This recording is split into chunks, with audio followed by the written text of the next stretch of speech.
this morning I decided to go on a little bit early uh, so that I could give people a chance to jump on, before they so that we don't just jump right into things. So usually it takes about 5 minutes for everybody to come into the room.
Okay, well, it's 7:30 in the morning here in Melbourne, Florida.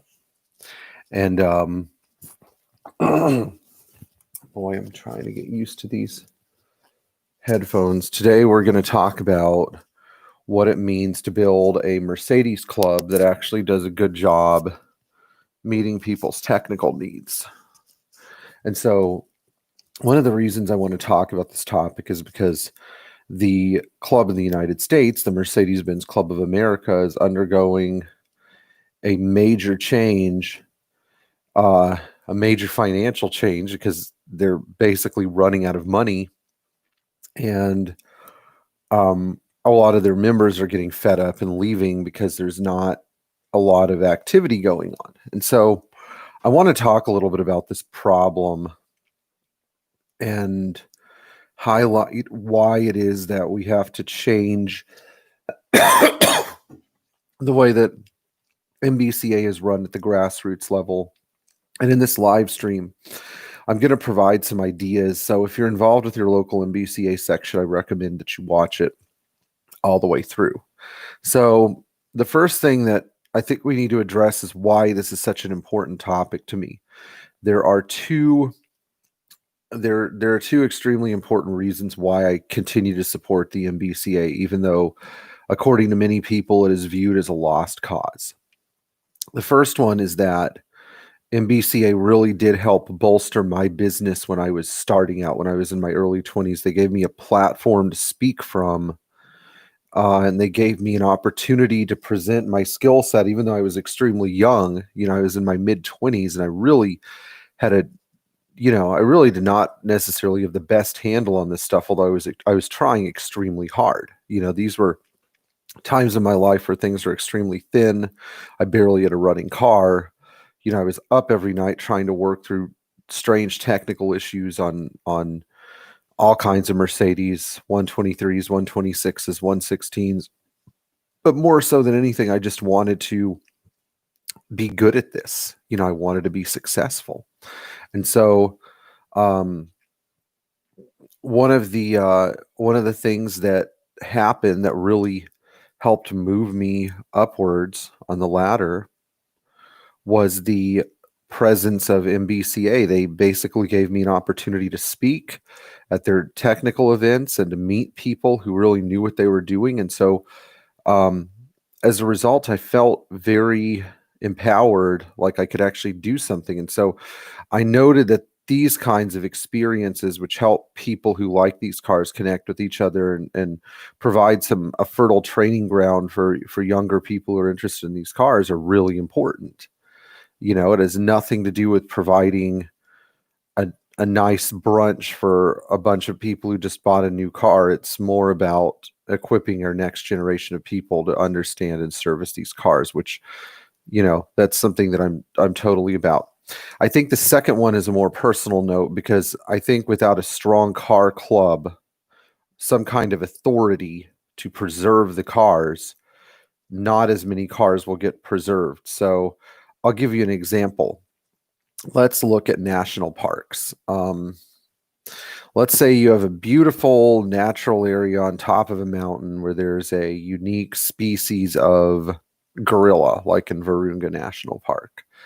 And if you have a bunch of poachers coming in and killing those gorillas, they're eventually going to die off, no matter how many thousands of people are opposed to doing something. It's still going to happen, because you have one group of people that is destroying the gorillas and killing them off, and then you might have like a bunch of diverse activists who are loosely organized, who are angry, but at the end of the day, the gorillas are going to go extinct because there's no authority to deliver force back to the poachers who are killing them. So if all the activists get together and they form some kind of authority, like a park authority or an anti-poaching authority, then they will do a better job of ensuring the survival of the gorillas. So to translate this analogy into the Mercedes world, I would say that our cars are sort of like the gorillas. They have a possibility of going extinct if we don't take the initiative to preserve them. Now I know some of you are asking the question, why should we preserve like a 40 or 50-year-old car? We're gonna get there in a second, but we stand a better chance of making sure that the cars have stable homes, don't get bought and parted out by idiots on Craigslist or eBay, like used auto services. One day I'm coming for you, Ramon. Um, uh, Used auto services or reinvent the wheel or whatever stupid name they're using now to cover up their money laundering operation. And uh, I don't have uh, I don't have a list of all these people, but they're all poachers in my estimation. They're all poachers. So the Mercedes-Benz Club is really the only organized authority that has a name in this country, in the United States, where some of the best Mercedes are. And because of this, we're not, I'm not just going to give up on the ship. There are a lot of people in the MBCA that are united behind the same cause, preserving the cars. Not all of them are in leadership, but I think that leadership isn't really a title that you have to be elected to. You don't have to be elected a leader to lead. You can, do the right thing or do what you're passionate about without somebody else placing you in power. Now, I'm going to reiterate again, which I've done plenty of times in this channel, why the cars should be preserved. If you have driven and had a mechanical problem with a modern car sometime in the last 20 years, you will learn three things. One, that car is not going to be easy to repair. It's not designed to be repaired by the person who owns the car. There's no way. You're not supposed to be touching that car. The computers will attack you, and then they'll attack the car. It's like an autoimmune disorder, pun intended. Second of all, you end up getting trapped in this weird cycle of car payments where you never actually own the car. Eventually, the people that own the car, the recycling yard, the car manufacturer, and the bank, you don't own the car. It's not yours. Nope. Too expensive, because once you're done paying for the car, it basically starts to fall apart.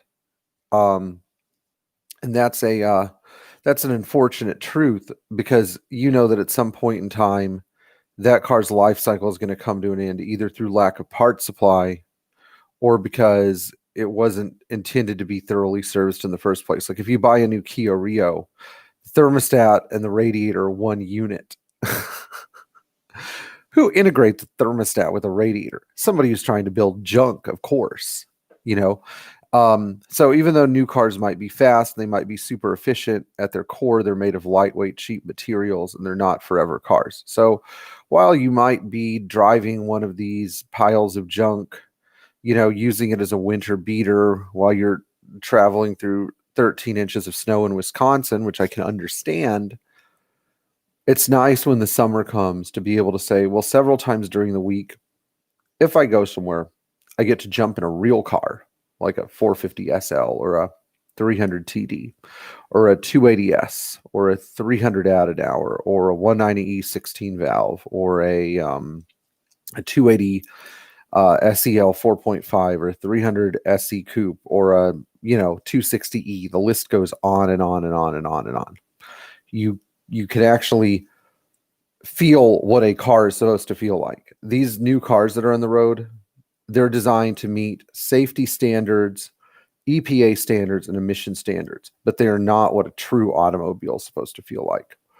There are a lot of true automobiles that were made, not just Mercedes, Jaguar E-Types, Porsche 911s, Fiat 124 Spiders, Alfa Romeo Berlinas, Dodge Chargers, etc. They had some aspect of realness, something wild. Mercedes integrated all of it into a package that made it safe and reliable and repairable to the average person.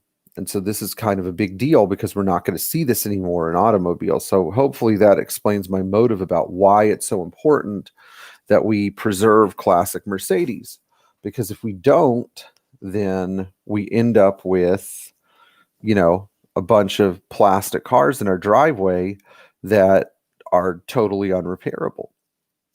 Now, now we're going to try to look at how we build local authority to technically service, maintain, and preserve these cars. If you are not a member of the MBCA in a local section, I'm not saying that it's a great value for the money, because it's not. I'm not here to defend the value proposition at all. In my opinion, the value proposition actually is not great, but it does sort of kind of put you in touch with local enthusiasts united behind the cause. I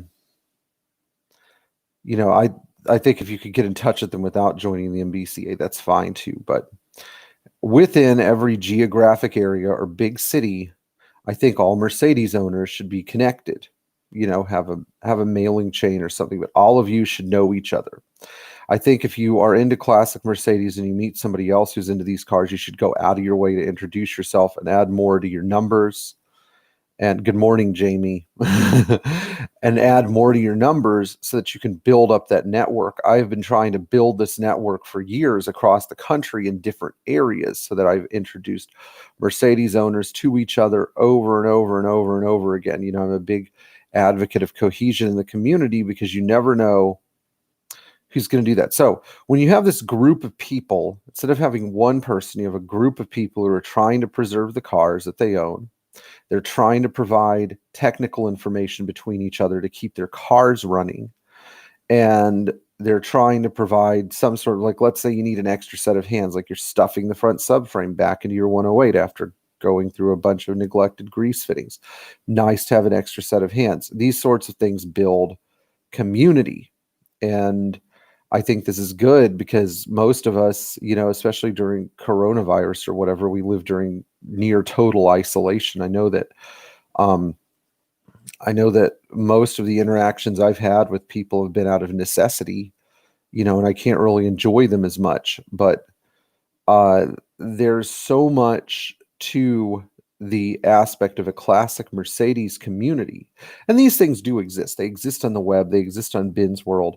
But I think that classic Mercedes owners need to have in-person contact with each other.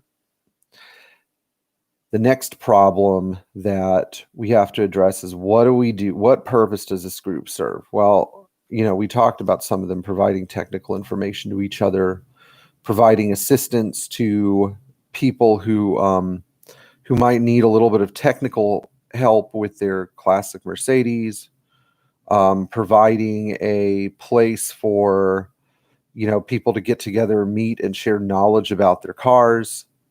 And finally, the most important one, a group of people whose mission it is to preserve a car. So let's say you're walking around in the wrecking yard and you find a perfectly good 76 240D, which it would be a real travesty, because there aren't a lot of those cars left. If one person complains to the wrecking yard owner, it's just like one person complaining. But if you have 30 people that show up and start screaming and yelling at the wrecking yard owner, hey, sell us this damn car, we want it, it's one of ours, sort of like the body of an Israeli soldier, then somebody's eventually going to relent. If they see that something is important enough or means enough to you, then it's fine. And I've done this before. I've showed up with 5 or 6 people, and we've made a collective argument, a collective bargaining strategy, and said, here, we want that car. We want it. It's one of ours. It belongs to us. We're the custodians of these automobiles. Give it to me now. Give me what is mine. And one of the things that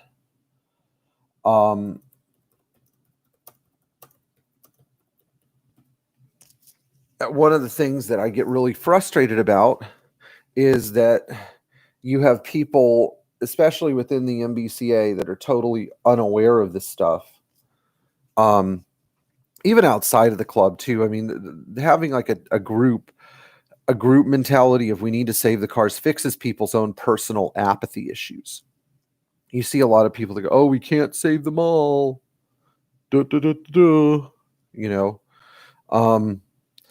This sort of group mentality, having a positive having a positive outlook on doing whatever we can to save a specific car, putting our efforts in to save a particular car, especially if it's a decent classic Mercedes, is important because it fixes people's resignationist attitudes about, oh, well, there'll be another one to replace it. There are plenty of these things in the road. Oh, we can't save them all, it's important that we work together as a team because sometimes people's attitudes need to be fixed. And sometimes they're not even necessarily aware of the problem.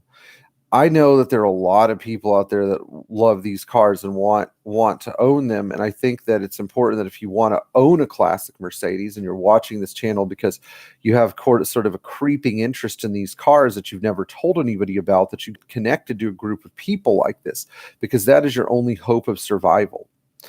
Let's say that you are, I don't know, damn it, stupid headphones. By the way, if anybody knows of a set of headphones that'll fit in my giant ears, please, tell me, because these things do not like to fit in my ears. One of the problems that I run into with this sort of thing is that people who are looking for these cars don't know where to go for help. And I want people who are looking at these cars and are considering the ownership of a classic Mercedes, to have a place that they can, go to where they can seek information locally and seek some help out. I know that there are some pretty cohesive groups across the country that are sort of like clandestine groups. My friend Jamie, who posted in the comments, Jamie is well in touch with a group of local Mercedes owners. They sort of function outside their Mercedes club, but they're still within their Mercedes club. And so they hopefully will have a platform for getting their interests pushed across. If we have enough of these platforms across the country, then maybe we can actually have some kind of national leverage to ensure the cars get preserved and they quit getting bought and part out by wrecking yards, eBay salvage guys, all kinds of people that I don't really like. Anyway, okay, so this is where the problem comes in on a national level. I'm not saying that all of our national leadership is like this. I mean, I'm friends with one Mercedes Club RD that's restoring a 79 300 CD slowly, but appreciates what a great car it is, But for the most part, here's an example. Our national president, Julie, and I like Julie. She's a nice person. But when I first met her, she's like, I'm into performance driving. Well, that's cute, Julie, but there are other problems in this club. People are crushing our freaking cars. Literally, they are crushing our classics. If you're Mercedes Club president, making sure that these classics get preserved should be your number one concern. I promise you that the following national board leaders, Julie, Cliff, Gene, Steve, all of you know who you are. You've never been to a wrecking yard and seen the tragedy of a pristine pre-1995 Mercedes getting decimated by a car crusher, because you're not really in touch with the reality. I think that national board meetings might, get all the taxes and financial paperwork done, but you actually need to see the problem firsthand. And, I know that I want to address some of the other things too that came out too. Like, for example, the Strategic Planning Committee put together a survey recently about what people's interests are in the MBCA. Waste of time. Quit putting out surveys. The agenda of the club needs to be a technical agenda. We shouldn't get any say. There doesn't need to be a vote on this. What kind of information do you like more? Are you interested in social activities? Well, sure, the 16,000 people that are leftards that quit surveying club members, we need a technical agenda in the MBCA, purely because we have to be the authority that provides technical information to people. If you are aspiring towards MBCA leadership, your primary interest needs to be in preserving the cars. It doesn't need to be in meeting the members' needs or making the members happy. That stuff will all come if you show a technical interest in the cars and in preserving the cars. That's why when people say, oh, I'm into performance driving or whatever. Okay, great. I'm glad you like performance driving, but you need to be aware of where the real problem is. If you don't have cars to drive on the track, because they're all broken and their suspensions are worn out, then you can't have any performance driving events. You're going to have a high-speed crashing event, more damaged cars. I remember there was an event where a 300 SEL 6.3 broke its front subframe while driving on a racetrack in Connecticut. It's like, what the heck? If this person had known what to inspect in their subframe, they wouldn't have their upper control arm bolts rip right out of the subframe during high-speed cornering. So this is another issue that we need to be aware of. If you're in MBCA leadership, you need to be pushing to solve this problem. Now, whether you are or you aren't, we're still going to solve it from the bottom. We're still working from the bottom to solve it. But eventually you're going to have to work with us and focus on the real problems instead of, oh, we're losing members because we're not providing enough social events. Or you're going to have to leave and vacate your seat to somebody who's actually concerned about this stuff. I'm just saying. Now, there's some, if you're involved with MBCA or you're not involved and you don't know about our social media committee, we are doing approximately every 2 weeks, we're going to be doing these Zoom sessions where we talk about different topics. Like we just did one on Bosch K-Jetronic, and it's up on our MBCA YouTube channel. I don't have the URL in front of me, but if you type in MBCA K-Jetronic,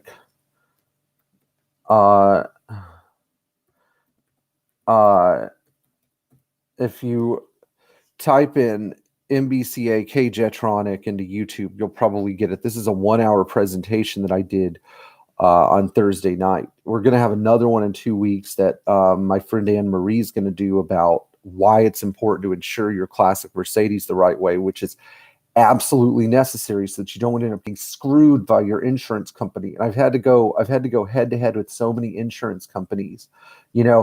I'm against mass shootings, but if you walk into an insurance company and you happen to do it, I might just have a soft spot in my heart for you. I'm just saying, because insurance companies have one mission, and that is to total classic cars. Anyway, I'm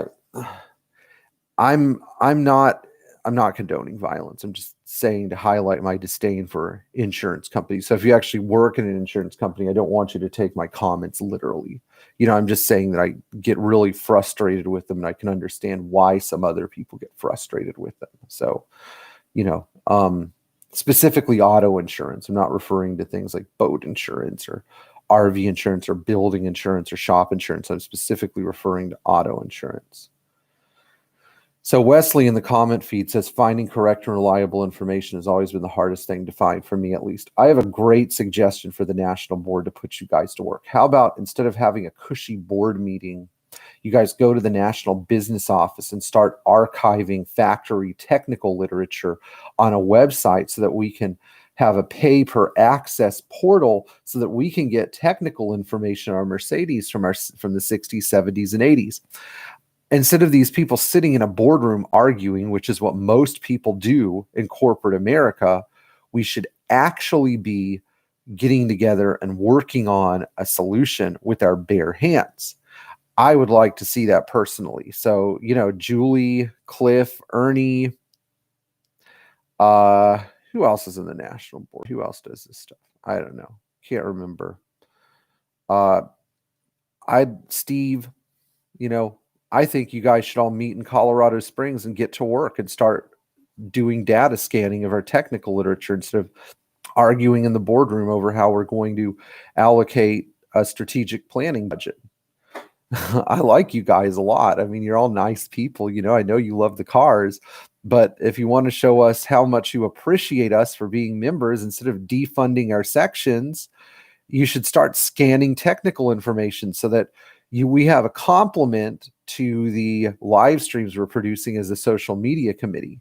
Just get to work. Oh yeah, and I want to throw you in the ring too, Mike Regeniter. I mean, you're getting paid to do, you're getting paid to be executive director. I think that as executive director, you should start scanning the entire room full of technical service literature that is at the Mercedes-Benz Club headquarters in Colorado Springs. You should absolutely be doing that. So, and just so you know, I'm going to share this live stream with all of them after we're done. I'm going to make sure that I email it to them so that they can see it. Again, I have nothing against you guys personally, but I'm doing a ton of work to keep our members happy. I'm literally corresponding with MBCA members day and night, early in the morning, middle of the day, before I go to bed, via email, via phone calls, via text messages to help them keep their cars running. I'm trying to keep people in the club. I would be surprised if any of the people on the national board have recruited a single member, at least a single potential long-term member who has a true interest in classic Mercedes in the past year. I challenge you. How many members have you recruited?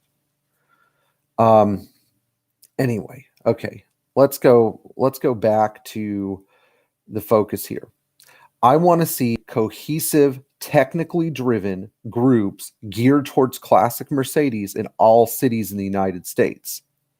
It doesn't take that much work. You don't need to have any meetings. You just need to know each other and talk to each other about the thing that you love.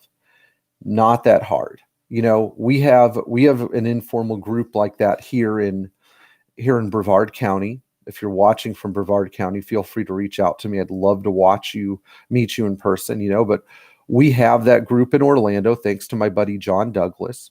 We have that group under development in Jacksonville. We have that group under development. Where else do we have that group under development? In the Washington, D.C. area. We've got these groups popping up and starting to grow. And so in a year, I want to see a bunch of these groups because you guys literally are the solution to the problem. You're the solution to the entire problem. From these small groups, people who want to engage in more prolific leadership activities can get elected to MBCA's national board and can run the club the right way as a technically focused club instead of some sort of goofy social club for people who want a nice brunch to drive their new SLK to. So yeah, anyway. Thank you, Anthony. That's so nice of you. Now, I want to go ahead and talk about some other items on my agenda. So this channel has what I hope in 5 years this channel has done is spark a movement or a great interest in preserving these classic Mercedes. If you are interested in helping me further this agenda, helping me provide technical advice, because I get more inquiries about technical advice for these cars than I can handle. And sometimes people really need some in-depth hand-holding. And so there are some questions that I find that only like months of patient troubleshooting can answer. But if you guys want to help the Mercedes-Benz community at large resolve technical issues, if you want to form a local group where you can correspond with other local enthusiasts and sort of build up that group to keep these cars going. Like my friend Grant in Memphis started a group like that, sort of a loosely based group, but there's still a group of people. Let me know, reach out to me, and I will help you build that sort of group, because I don't want to be a leader of a group. I want there to be people who take the initiative to lead and do what I think we should do, which is work as hard as we can to preserve these cars. I can't be in wrecking yards in Memphis and Kansas City at the same time. I can't walk into Car Wizard shop and say, hey, put down that torch, you idiot. This is a good car. Can't do that. But some of you can do it. Some of you can be part of the solution. I know that I know that some of you can actually help me further this cause. So if you'd like to do that, send me an email so that we can start a group of people who are willing to take the initiative, like a group of leaders who are willing to help find these people who like these cars so much. Now, I saw a text message from Grant. So, I want to put all of you guys in touch together, and we'll start an email chain to do it. Okay, so the next thing that I wanted to bring up, I'm running for MBCA's Southeast Regional Director position, and those elections begin in September. So why am I doing this? Well, first of all, I'm doing it because something happened when we tried to create StarTech a year and a half ago, and I was perfectly content to work with our current regional director, Hank. And then Hank kind of threw me and my wife, Elaine, who had done all of the planning work for this event. I mean, Elaine had driven her little 190E around to all the hotels and all the venues and all the restaurants and made lists of all the costs and all of the organizational necessities involved. Elaine had put like 40 hours of her own time into this event. And some of you know Elaine, some of you don't. Elaine's a different kind of girl, but she likes these cars as much as I do. I remember when we found her, when Thomas was like, hey, one of my employees at the Apple store has this 190E that he's going to send to the wrecking yard. And, I bought the car for $300. And as soon as Elaine saw it, she goes, I want that car. And so that car's sitting in our garage and she likes it. It's been a pain in the butt because it's a 190E. I mean, as soon as you fix one thing, two more things break. But it's always started and ran, after we got the first set of issues resolved. But anyway, she did a lot of work to try to deal with this StarTech thing. And I don't understand what happened, but we had a national call and we basically got thrown under the bus on this national call by a regional director. And the regional director is supposed to help people. I mean, if I were RD and a young couple called me and said, we want to have StarTech, you know what I would say? Well, damn it, we're going to have StarTech no matter what anybody says. I mean, I would have called up the section president in the section they were in and said, listen, you're going to work with these people whether you like it or not. Okay, I'm your RD. I'm speaking to you from the top.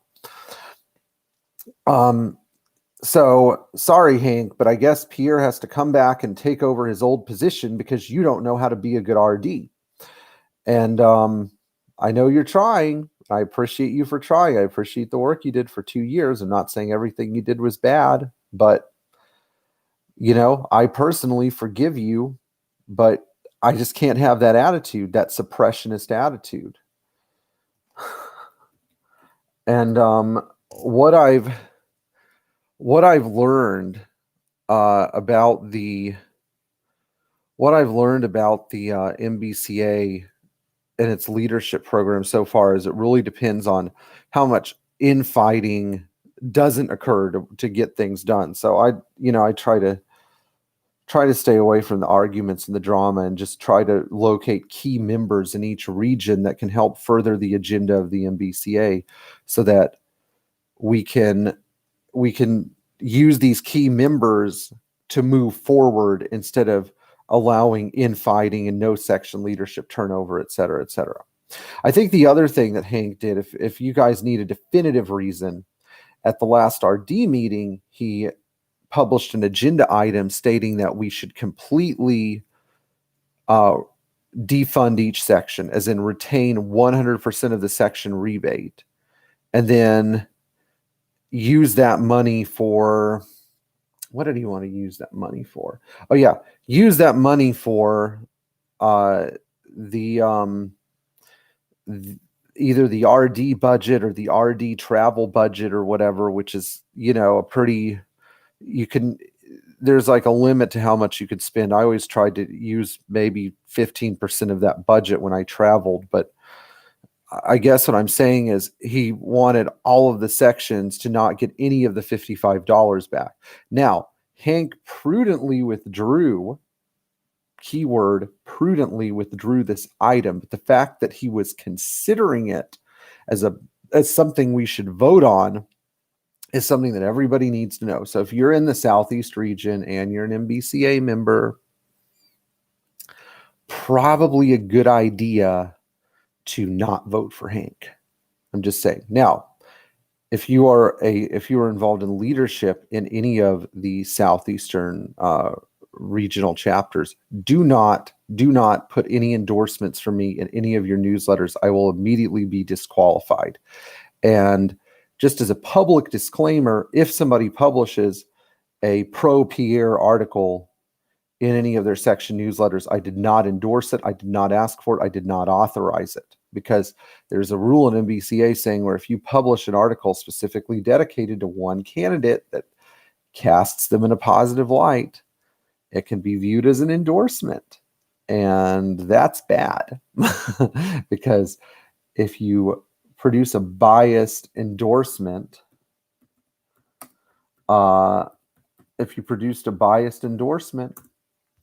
then the candidate gets thrown out.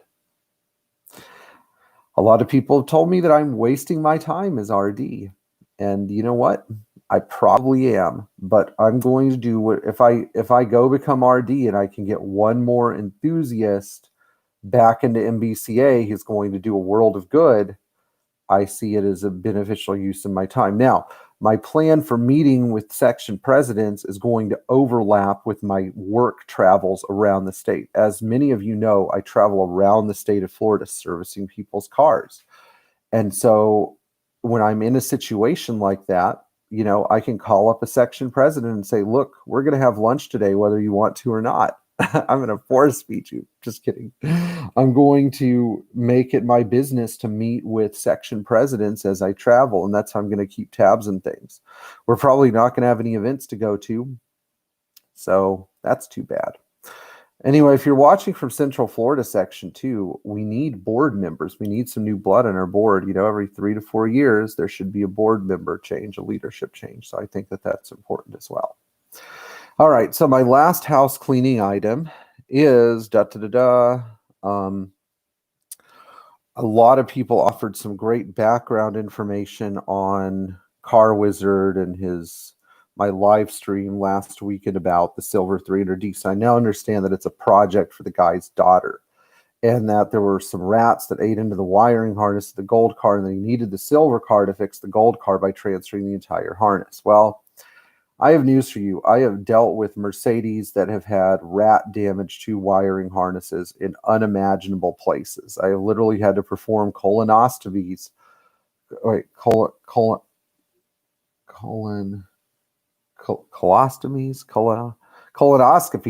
on cars with a chewed up wiring harness in strange places, such as under the dashboard, underneath the firewall, you know, running alongside of the engine. And I'm telling you, it's much easier to fix the harness in the car than change the entire harness. It's sort of like saying, well, Pierre, you have brain damage, so we're going to transplant your head instead of trying to fix the brain damage. You would be amazed how many damaged wiring harnesses you've repaired. So this just tells me more that Car Wizard is a general mechanic. I reached out to Tyler Hoover, asking if it was possible for me to debate Car Wizard. And as of this week, he has not responded to me, but I guess that's perfectly fine. So anyway, all right, I'm going to spend the next 10 minutes answering questions. So if you have a question about your classic Mercedes, and yeah, Omid, it is. How are you, Omid? It's nice to hear from you. It is because of money. A lot of these people like to wipe their asses with dollar bills when they go travel on the club budget. And Yolanta, thank you so much for tuning in. I like I said, next 10 minutes, if you guys have any questions about your Mercedes, I'll be happy to answer them on live stream. And at roughly the 55-minute mark, I'm going to sign off. I'm going to eat a blackberry. Not bad. Organic. So going through here, David asked, is the M110 engine generally sluggish on hills? David, I would say that You may not be getting full fuel delivery from your electric fuel pump, full enrichment from your warm-up regulator, or you may have like an ignition timing or vacuum issue. So what I'm going to do is give you a couple of tests to follow. The first one is I want to know if you have a US version or a European version. If you have a US version, you need to check and see if you have the correct warm-up regulator. And if that's the case, I would try advancing my ignition timing just a little tiny bit. I would also buy an M110 engine service manual so you can review your vacuum diagram and make sure everything is hooked up properly, because especially around the warm-up regulator, if the vacuum lines are not plumbed properly, you will get a lean mixture and you won't get what's called full throttle enrichment. This test is a little tricky, but if you tie your fuel pressure gauge in between the 14 millimeter line nut on your warm-up regulator and the 14 millimeter line nut on your cold start and on your warm-up regulator, it's a big line that goes from the fuel distributor down to the warm-up regulator with a 14 millimeter nut on each end. You tie a fuel pressure gauge in there with a really long hose on it. It's got to be a long hose. And you get that sucker going, like you really get the car going. What you're going to find is that you should have 2.8 to 3.2 bar of fuel pressure. If it's higher than 3.2, then your car's running too lean, and you need to deal with your warm-up regulator issues either by having it rebuilt at CIS Flowtech or by, learning how to do it yourself, which I can't help you. Okay, Jamie, I'll be tearing the back of a transmission of a 280 SL this morning to correct 3/4 shifting issues. Resetting governor pin, so you might get a call for me to review the process. Well, yeah, I have a video about this, but I can't emphasize how important this is. You have to pull the back of the transmission off, pull the governor out, and move a pin out of the center of the governor to create fluid flow. Brad Aiken, my 123 280E always starts in first gear from a standing start. Is this normal, or should it start under second gear and normal acceleration? Well, if it's a 123, I don't know what gear it is, Brad. If you have the 6-bolt transmission, which was used starting 1982 on European market cars, US never got it. So I don't know if it's a Euro car or US car. Those should start in first gear. If it starts in first gear under other circumstances, I think it should start in second, but I don't think that that's necessarily a bad thing. Okay, 84 280E Euro. Yes, it's normal, Brad. Okay. Yolanta, we have a 123 Euro spec 200 gas with M115 engine. It revs so high with high speeds. How difficult is to swap the diff? You can install a 3.69 diff or a 3.46 diff from a 240D or 300D respectively, and it's really not that hard. You remove the axles, so you take the rear diff mount off, jack the differential up all the way to the body. On the left and right side under the hubcap, there are two 13 millimeter bolts that you remove so you can slide the axles out. You need to put your jack stands not on the rear subframe mounts, but purely on the body of the car. They should have no involvement with the rear suspension at all. The rear suspension needs to be freely hanging.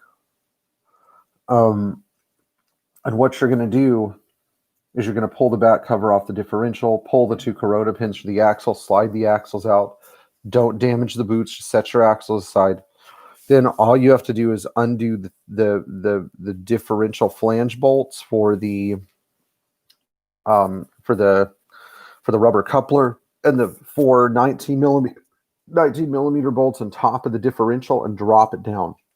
You can literally lift it up and down with your hands. But in the 200, I like the 369 diff from a 240D or the 3.46 diff. But I know in Poland you have some mountains and stuff, so the 3.69 is probably the best one. Amit, I think it's interesting about that Russian site because I've seen it before. It's really unfortunate that I can't get a version of it in English, because I'd love to share it with people so they can learn from it. Why are these blackberries so sour? Anyway, if you guys don't have any more questions, I'm going to go. But I just want to let you know that it's important to engage in local leadership of these Mercedes, because it's not. Okay, here we go. Douglas. 91300 SE, shifting is firm. How would you describe the shifting on that variant with the M104? Probably about the same, because the transmission's the same, but on your 91300 SE, Douglas, the kickdown cable, which runs next to the oil filter, is often too tight. It's got a 13 millimeter plastic nut. Turn the 13 millimeter plastic nut in about 1 or 2 turns and see if the car shifts any better. Okay, Joe asks, what's your favorite 126 engine? Favorite is probably the OM617 turbo diesel, because it's the most reliable, but my favorite gas engine is probably the probably like the 1980 to 85 5-liter engine, the M116 961 or something like that, 962, 964. So that's my favorite gas engine, but the diesel is my all-time favorite because it always runs. Thank you, Douglas. All right, I'll wait a few more minutes for any additional questions, but yeah, everybody likes the 560. I like the 562. But in the meantime, what I was saying is, don't be afraid to take up the cause. We got to save these cars. These are the only good cars left on the road at any number. Best sealant for doing the vacuum covers. You mean valve covers on an M113? Mercedes actually makes a sealant in a tube. It's a type of silicone sealant in a syringe. And I'm going to give you a part number.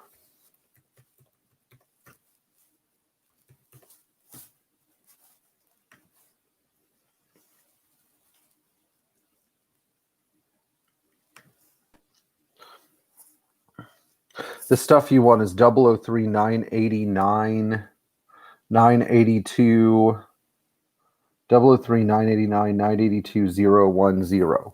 Okay, that's 003 989 982 010, and that is their chemical gasket sealant.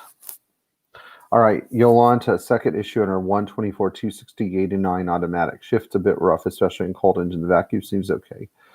The valve, according to the mechanic, is also okay. Any suggestions where to look? Yeah, I think that you might have a lean mixture. Take your electrohydraulic actuator off, turn it in about 1/4 of a turn.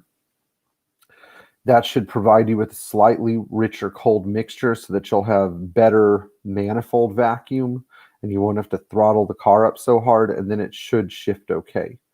If that's not the case, then you may have to back the vacuum modulator out about 1 turn, one turn, 3/4 of a turn, somewhere around there. Canute, my 103, 983, and my 124 is hunting at idle. Any suggestions what it can be? Yeah, there are 2 possibilities. The first one is that your idle mixture is off, and you need to adjust the 3 millimeter Allen screw to smooth out the idle mixture. And you may also need this throttle switch.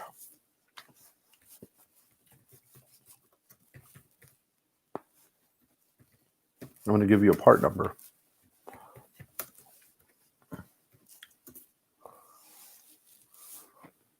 If I can find it.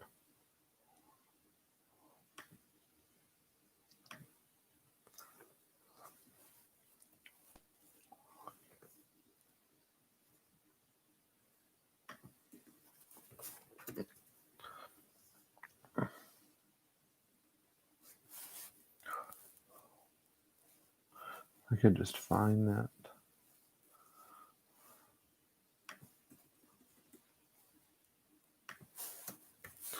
Throttle switch number.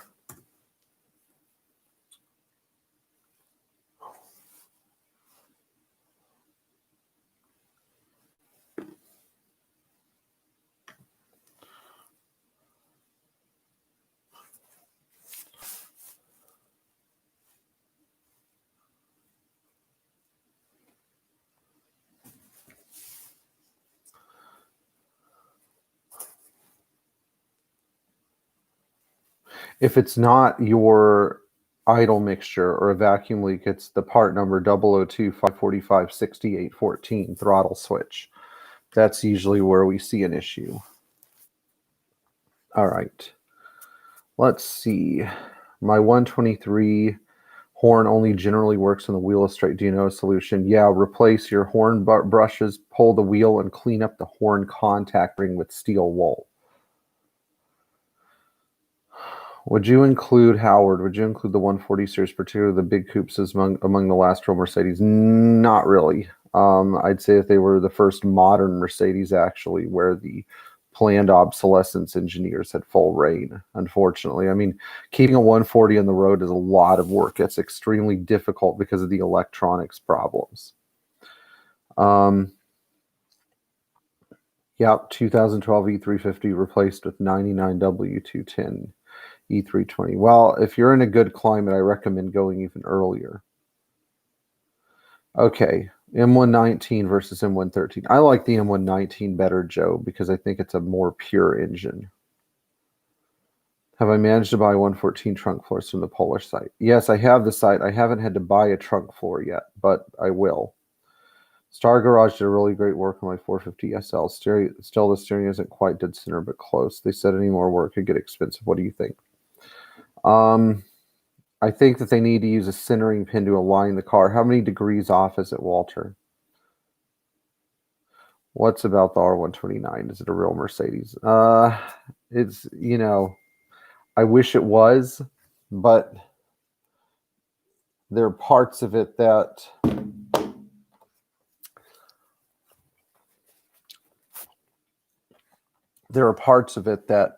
are not real, and there are parts of it that are. I would say that the underpinnings are great, the engines are great, but that damn power top and the climate control and some of the wiring stuff is not that good. Okay. Jerry. Hi, Peter. What causes my 500E to suddenly jerk forward when I shift from reverse to drive? It only happens when the car is warmed up. I don't know. That's an interesting one. We're going to have to talk about your 500E more, Jerry, when via email or something. Heiny tips are both high idle on both cold and warm on M110 and a 280 SE. Yes, change your thermostat, your main engine thermostat, because your coolant is not heating up enough to close your idle air valve. That's the simplest solution.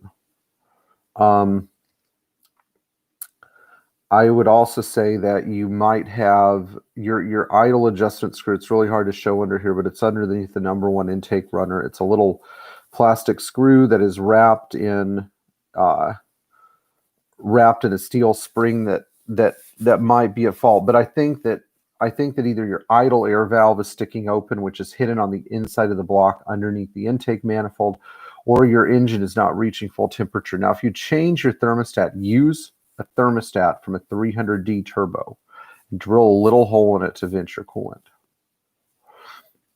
Walter, are you aware of any other tires other than the Tiger Paws for the 450 SL? Yeah, I would buy a Hankook Optimo 205 7014. Joe, what 80s Merc do you think is most undervalued? Probably the Euromarket 500 SE, SEL, and SEC. Timing chain tensioner, Phoebe versus Benz, Omid. The timing chain tensioner made by Phoebe tends to leak down, like bleed oil pressure off, while it sits, whereas the Mercedes one is precisely machined, so it doesn't. That's my issue with the Phoebe unit. I don't think that the Phoebe unit is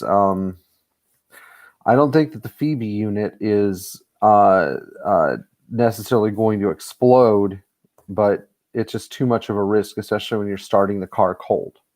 All right, David, what temperature should the M110 generally run at? Probably about 82 degrees Celsius, give or take 2 or 3 degrees. If you're running at around 100 Celsius, that's too hot. That's about 200 degrees Fahrenheit in SAE terms. But I use an 80-degree thermostat, and from a 300D, I drill a tiny hole in it as a bypass hole, and that's good enough for me. Anyway. All right. Well, I think that's about everything. Any more questions? If we don't, then I'm going to go bye-bye for the day. But I really appreciate all of you joining me early in the morning for this live stream. And this is my hour. In 113 running a bit rough. Coil packs. Yeah, David, your M110 runs too cool. You need a thermostat. Are you aware of any AC kits fitting 123s that were not factory equipped? Are they worth it? Yeah, a lot of Mercedes had aftermarket AC kits put on when they were shipped to the United States. I can't remember the names, but they help. Yeah, they're not bad. It's just if I were you, I'd try to get the whole manual system out of a 123 with factory air. There are a lot of them in the United States. You know, it might actually be worth it to try to contact somebody over here and get the evaporator case and the brackets and everything. On your 200, there should be a provision for mounting an R4 compressor on the right side of the engine. There, all the bolt holes are there and everything, but I would install a factory system. Anyway, this has been your Saturday morning live stream with Pierre Hidari about classic Mercedes. Please don't forget to like, share, and subscribe to our channel. Thank you to all of our Patreon supporters. Tap the bell for notifications and keep wrenching on your classic Mercedes. Thank you, guys.